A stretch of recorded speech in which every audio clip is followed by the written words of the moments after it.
Good afternoon, class. I would like to talk with you briefly tonight about the need for law enforcement funding. I'm a former law enforcement officer. I served 25 years in law enforcement. I started in law enforcement after I got out of the United States Marines in the early 80s. The training I received in law enforcement was constant and continuous, but the problems I encountered on the streets along that time was crack cocaine. Gangs were prevalent, but not as prevalent and violent as what we're seeing today. The crack cocaine epidemic changed the whole landscape of law enforcement. But then came the 90s and everything appeared to be doing great. A lot of technology was coming. I remember our patrol cars getting equipped with all kind of computer gadgets and everything was on the upturn. But all of a sudden came the economic downturn. I think the budget cuts in the latter part of the 2000s, around 2009, where the statistics started to track it more aggressively, all the way into 2011. Budget cuts contributed to 5% of shortfall in law enforcement agencies nationally. 2010, it was estimated that 53% of the counties operating within the United States in law enforcement had fewer law enforcement officers. Now let me pause just for a moment. Remember now, in the 80s, the crack cocaine changed the whole landscape. All of a sudden, in the middle part of the 2000s, we begin to fall into a budget recession. And now, the bottom done fell out in the latter part of the 2000s. So 53% of the counties in the United States of America were operating with fewer law enforcement officers. I believe this economic shortfall contributed to the public's perception that law enforcement agents was operating with too many resources. I think people begin to look at law enforcement and say, look, you have too much anyway. The training was continuing to be constant, but yet you have to understand training have to stay up with what the trend is. We have to be able to train, be able to mobilize, be able to equip, and stay up with what the trend is in our geographical region. And a lot of the resources just fell short. So we had to do the best we could with what we could. The problems that overwhelmed what was a struggling law enforcement agencies around the country were juvenile delinquency, along with a lack of funding, juvenile delinquency. We had trying to counsel teen parents. That was another problem. You had teen parents, you had children raising children. Now, budget cuts not only affected law enforcement, but it affected all the other entities operating within the United States of America too. So what everybody else was doing was saying, let law enforcement handle the problem. You got teen parents, there's babies raising babies, send a patrol deputy over there. Lack of mental health funding. Well, we don't have mental health places. A lot of them was closing down in and around different regions. So who do we see now to do the assessment? Law enforcement. I can tell you on the back of my hand how to do a mental health assessment and mental health evaluation. My wife was a nurse before she retired, and she helped me a tremendous great deal. We didn't get a lot of training on that, and I was very blessed because my wife was able to help me out with that. Single parents or no parents in the home was another issue that law enforcement had to deal with on a constant and consistent basis. Our training was not the problems that were drenching or already drowning agencies. We didn't have the funding or the resources to be able to deal with a lot of things. We had to become marriage counselors. We had to become family counselors. We had to become mental health counselors. And most of all, we had to become youth counselors. We not only had to become mentors, but we had to be surrogate fathers, because there are a lot of children that we was coming in contact with was intelligent but had no father in the home, and they were taking the wrong turn. On top of that, we had teen violence increasing in law enforcement. We had gang violence. We had homicides. We had robberies and a lot of other crimes of mischief that were going on.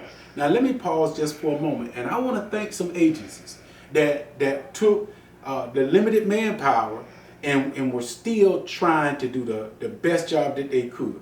They were in some agencies they were able to hold crimes to a minimal. The crime didn't spike, but actually went down. And a lot of these agencies that we may get a chance to talk about, they invested in community policing, but they did it without the funding, and it's very hard because you're pulling people off of one aspect of patrol to make something else happen, and it leaves it leaves areas where you need the manpower vulnerable for a lot of different mayhem and mischief that take place. In 2012, we look at the data that the FBI gave us, and even if we want to be a better law enforcement agency, I was always taught you have to track your data. You have to make sure that you're dotting your I's, crossing your T's. You have to make sure that you're reaching the people. But the FBI give us some staggering data in 2012. The FBI showed that a disproportionate rate of black males were killed by law enforcement officers. The data showed that black males were 31% were killed. 31% was killed. That percentage was killed by police officers. Though the population makes up only 13% of the population. The FBI data also showed that black teens were 21 times more likely than white teens to be killed by police officers. Let me pause just for a moment. I work with all different races in law enforcement. I work with white, Hispanic, female. I have not worked with an officer that had the evil intention to go out and hurt anybody. But I do question, when we look at this data, there is a problem. And there's a problem, and in my standpoint, in my office, we were always taught to look at the data because the data does not lie. Is there a problem? Anytime we have a disproportionate rate of homicides in any aspect, it's a problem. So I think our training will be able to address these issues in an aggressive manner.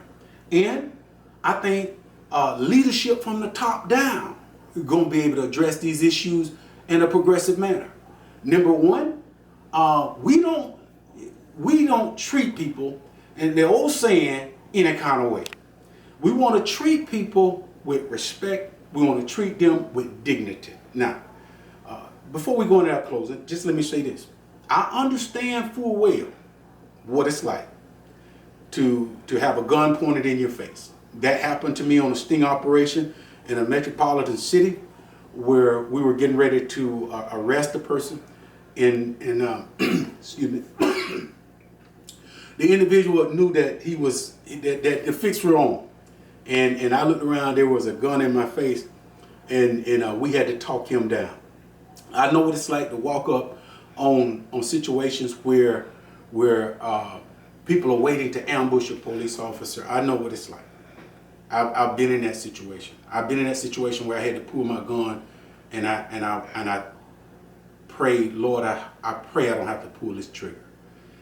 I know what it's like to have a partner, had to engage a hostile youth, and I know what it's like. I'm here to tell you, I've never worked with an officer of any race with the evil intention to go out and hurt anybody. But this funding that's needed by law enforcement can fix a lot of problems. Just let me say this in my closing.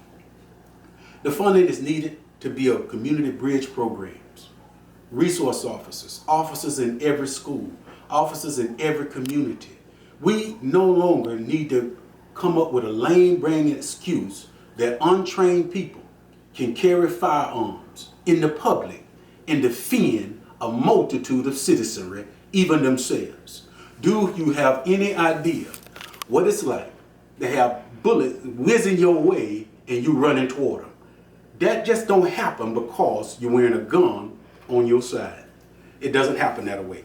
We need to better equip, better train our law enforcement officers. We need to hold our law enforcement chiefs and sheriffs accountable. You lead from the top down. We need to hold accountable our government officials to make sure that money goes into mental health, early childhood education, in law enforcement bridge programs, law enforcement incentive program, law enforcement counseling program, law enforcement salary program. We need to hold them accountable, because at the end of the day, law enforcement here domestically gives you the right to have the liberties you have.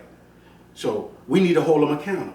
I do believe if we want to build a trust of a community, and I know most of our police shootings occur outside of the federal jurisdiction.